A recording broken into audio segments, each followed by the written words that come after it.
ஸ்ரீ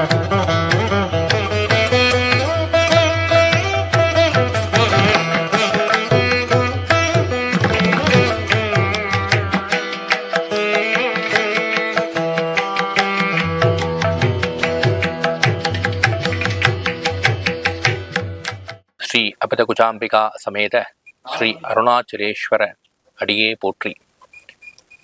ஸ்ரீ மரகதாம்பிகா சமேத ஸ்ரீ மார்கபந்தீஸ்வரர் அடியே போற்றி. ஸ்ரீ மணிகண்டேஸ்வரரே போற்றி போற்றி. நான் திரு சுவாமிநாதன்.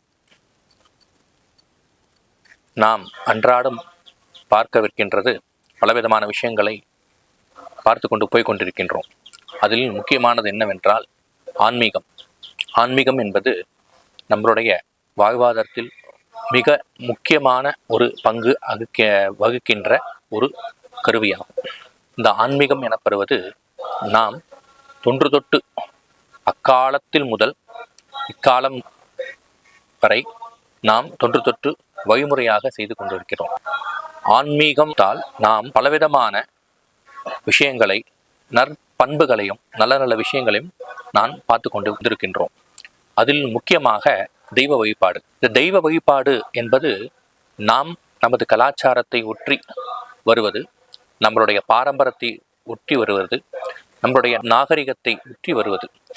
இதுவே நாம் முன்னோர்கள் நம்ம என்ன பண்ணி கொண்டிருக்கிறார்கள் என்றால், குறிஞ்சி, முல்லை, மருதம், நெய்தல், பாலை இப்படி ஐவகையான நிலங்களை பிரித்து நமக்கு அளித்துள்ளார்கள். அப்போது நாம் குறிஞ்சி என்பது மலையும் மலை சார்ந்த இடமும். ஆக இந்த மலை சார்ந்த இடத்தில் வசிக்கின்ற மக்கள், அவங்களுடைய வழிபாடுகள், அவங்களுடைய சம்பிரதாயங்கள், அவங்களுடைய நாகரிகங்கள் ஒரு விதம். அதே மாதிரி முல்லை, அதே மாதிரி மருதம், அதே மாதிரி நெல் பலவிதமான மக்கள். ஆக இந்த மக்கள் எல்லாருமே, அனைத்து மக்களும் சேர்ந்து வழிபடுவது இறைவன், ஒரே இறைவன் தான். எப்படி என்றால், சில மனிதர்களுக்கு இது குலதெய்வ வழிபாடுன்னு வச்சிருப்பாங்க. சில மனிதர்கள் இதை இஷ்ட தெய்வ வழிபாடுன்னு வச்சிருப்பாங்க. சில மனிதர்கள் என்ன பண்ணுவாங்க அப்படின்னா, மூதாதையர்கள் இருக்கோம், அதை நாங்கள் வழிபடுறோம் அப்படின்னு வச்சிருப்பாங்க. ஆக பலவிதமான விஷயங்கள் இருந்தாலும் தெய்வ வழிபாடு என்பது ஒன்றுதான். தெய்வ வழிபாடு என்றால் என்ன? நாம் கோவிலுக்கு போய் நமஸ்கரித்து வருவது தெய்வ வழிபாடு அப்படி என்றால் அது முற்றிலும் இல்லை. நாம் நம்மளை முதல்ல திருத்திக் கொள்ள வேண்டும். நமது ஆத்மார்த்தமான உள்ளிருக்கிற கோவிலை சுத்திகரிக்க வேண்டும். அதற்கு தான் கோவில் இல்லாத ஊரில் குடியிருக்க வேண்டாம் அப்படின்றது நாம் முன்னோர்களுடைய வாக்கு. இதை என்ன பண்ணாருங்க அப்படின்னா, இந்த கோவில் வழிபாட்டை பண்றதுக்கு முன்னாடி நமது சுத்தம், அதாவது அகச்சுத்தம் புறச்சுத்தம் அப்படின்னு சொல்லுகின்ற அகத்தையும் புறத்தையும் தூய்மைப்படுத்தி கொண்டு, இந்த ரெண்டுத்தையும் தூய்மைப்படுத்தினாதான் நம்மளுடைய நற்சிந்தனை வரும். ஆக இந்த கோவிலுக்கு வழிபாடு பண்ணுவதுன்னு அர்த்தம். பட்டினத்தார் பல ஆண்டுக்கு முன்னாடியே சொல்லியிருக்கார். பட்டினத்தார் என்ன சொல்லியிருக்கார் அப்படின்னா, இந்த மனது என்பது நம்மளுடைய ஆத்மார்த்த சேவையாகும். இந்த அறிவு என்பது இந்த மனதால் கலக்கும் போது என்ன பண்ணுது அப்படின்னா, நம்மளுடைய தாய் தந்தையாக விளங்குகிறது. இந்த மனதும் இந்த அறிவும் சொல்படிதான் நாம் நடந்து கொண்டிருக்கிறோம். அப்போ இதோட பிள்ளைகளால என்னென்ன அப்படின்னா, செவி, கண், மூக்கு, வாய், தொடுதிறன், இந்த ஐம்புலன்கள் ஆகும். இந்த ஐம்புலன்களும் சேர்ந்துதான் நமக்கு நல்ல ஒரு வித்தையை கற்றுக் கொடுக்கின்றது. எப்படி? அதுக்கு தான் கோவில் வழிபாடு அப்படின்னு வச்சாங்க. என்ன காரணம்? இந்த மனதால, இந்த புத்தியை மேற்கொண்டு, அறிவு மேற்கொண்டு நாம் கோயிலுக்கு போகிறோம். முதலாவதாக என்ன கேட்கிறோம்?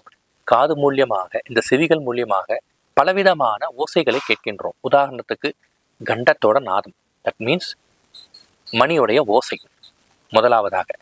இரண்டாவது பார்த்தோம் அப்படின்னா இந்த ஓம்காரம். அடுத்தது தெய்வ சம்பந்தப்பட்ட துதிப்பாடல்களை நாம் கேட்கிறோம் காதால. இரண்டாவதாக கண்ணால நல்ல நல்ல விஷயங்களை பார்க்கிறோம். உதாரணத்துக்கு தோரணங்கள், மாவிலை தோரணங்கள், புஷ்ப அலங்காரங்கள், சுவாமி பூஜைகளுடைய அபிஷேகங்கள், அலங்காரங்கள், அவங்களுடைய சுவாமி வழிபாடு விஷயங்கள், இந்த மாதிரி விஷயங்களை நம்ம கண்ணால பார்க்கிறோம்.